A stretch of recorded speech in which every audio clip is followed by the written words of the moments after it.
The Alabama Department of Public Health says people have crossed state lines to receive their second dose of the vaccine. People from Alabama have gone to other states, and here in Alabama, we do not restrict out-of-state vaccination. Dr. Scott Harris says some counties have restricted those people, but says they are told not to restrict vaccination if there is some available. Health officials also say Walmart will soon announce its involvement in the vaccine rollout.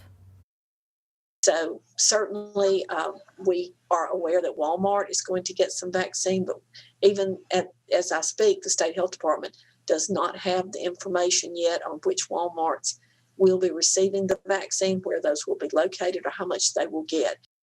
The health department says Walmart may have the vaccine available in at least half of its stores in Alabama.